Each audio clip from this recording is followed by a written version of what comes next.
பூமியில இருந்து 10 lakhs light year கடந்து ஆரம் ஒரு பிளானட் இருக்கு. அங்க வருஷத்துக்கு 3 நாள் மட்டும்தான் வெயில் அடிக்கும். மிச்ச வருஷம் ஃபுல்லா பனி, பொழிவும் மழையும் பெஞ்சுட்டு இருக்கும். ஸ்டார்டிங்ல இந்த பிளானட்க்கு 2 சூரியன் இருக்கும்.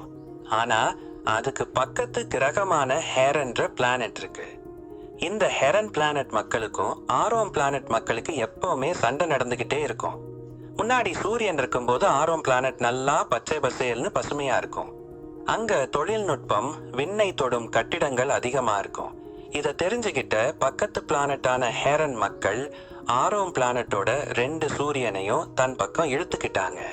சூரியன் போனதுக்கு அப்புறம் விளைச்சல் காணாம போகுது. ஒரு பனி பிரதேசம் மாதிரி மாறுது.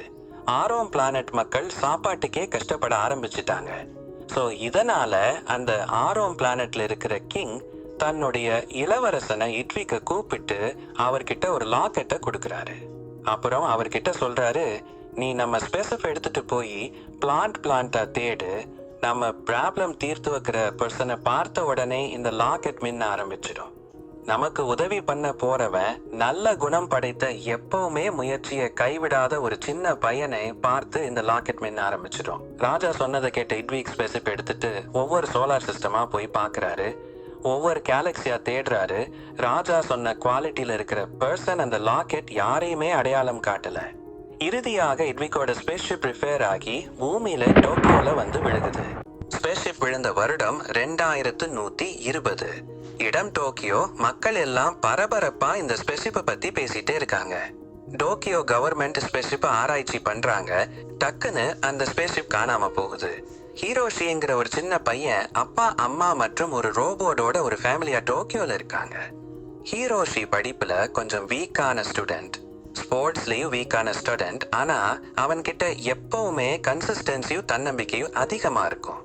அவன் கூட மிட்டோங்கிற ரோபோட் இருக்கும். அந்த ரோபோ தான் அவன் எப்பயுமே கைடு பண்ணு. மிட்டோ ரொம்ப பழைய வருஷனா இருக்கும். ஆனாலும் இவங்க 2 பேத்துக்குள்ள நல்லா நட்புறவு இருக்கும். ஹீரோஷியா ஸ்கூல்ல மதிக்க மாட்டாங்க. அவனை கேலி கிண்டல் பண்ணிட்டு இருப்பாங்க. ஏன்னா அவன் கொஞ்சம் பலவீனமா இருப்பான். ஹீரோஷியும் மிட்டோவு வாக்கிங் போயிட்டு இருக்காங்க. அப்ப அங்க ஒரு மலைக்கு மேல போயிட்டு இருக்காங்க.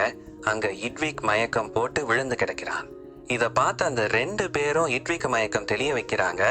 அப்புறம் ஹீரோஷி, மிட்டோ, இட்விக் 3 பேரும் வீட்டுக்கு போறாங்க. ஹீரோஷியோட அப்பா, அம்மா இட்விக்க பத்தி கேக்குறாங்க.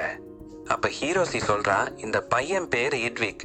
ரோட்ல மயக்கம் போட்டு விழுந்து கிடந்தான். நாங்க 2 பேரும் தான் இவனை மயக்கம் தெளிய வச்சு கூட்டிட்டு வந்தோம். இட்விக் ரொம்ப பசியோட இருப்பான் போல இருக்கு. நம்ம இவனுக்கு சாப்பாடு கொடுத்தாகணும் அப்படின்னு இட்விக்கோட அம்மா, அப்பா 2 பேரும் சொல்றாங்க. இட்விக் சாப்பிட்டு தான் யாருங்கிற கதைய அவங்க அப்பா, அம்மா கிட்ட சொல்றாரு. இதனை கேட்டு ஹீரோஷியோட பேரண்ட்ஸ் ரொம்ப ஷாக் ஆகுறாங்க. நைட் எல்லாம் தூங்க போயிடுறாங்க. இன்னொரு பக்கம் டோக்கியோ கவர்மெண்ட் அந்த ஸ்பெசிஃபை பத்தி ஆராய்ச்சி பண்ணிட்டு இருக்காங்க. ஹீரோஷி நல்லா தூங்கிட்டு இருக்கான். அப்ப இந்த லாக்கெட் மின்ன ஆரம்பிக்குது. இதை இட்விக் நோட் பண்றான். அப்புறம் ஹீரோஷி தூக்கத்துல இருந்து எந்திருக்கிறான். இட்விக் ஹீரோஷி கிட்ட சொல்றான், இந்த லாக்கெட் உன்னை பார்த்து மின்னுது. அப்போ நீதான் தேர்ந்தெடுக்கப்பட்ட வீரனா இருப்பேன்னு நினைக்கிறேன். அப்ப ஹீரோஷி சொல்றான், நானே ஒரு பலவீனமான ஸ்டூடெண்ட், என்னால எப்படி உனக்கு ஹெல்ப் பண்ண முடியும் கேக்குறான். இத கேட்ட இட்விக், லாக்கெட் யாரையுமே தப்பா அடையாளம் காட்டாது. நீதான் அந்த மாவீரன். நீங்க 2 பேரு என் பிளானட்டுக்கு வந்து உதவி பண்ணுங்கன்னு கேக்குறான். ஸ்டார்டிங்ல ஹீரோஷி மறுத்தாலும் அப்புறம் 3 பேர் சேர்ந்து பிளானட்டாரம்க்கு போக முடிவு பண்ணிட்டாங்க. ஹீரோஷியால இட்விக்கு ஹெல்ப் பண்ண முடியுமா? இதுக்கப்புறம் என்ன நடக்குதுன்னு நெக்ஸ்ட் பார்ட்ல பார்ப்போம். இந்த கதை பிடிச்சா லைக் பண்ணுங்க, ஷேர் பண்ணுங்க. பார்ட் 2ன்னு கமெண்ட் பண்ணுங்க. நன்றி.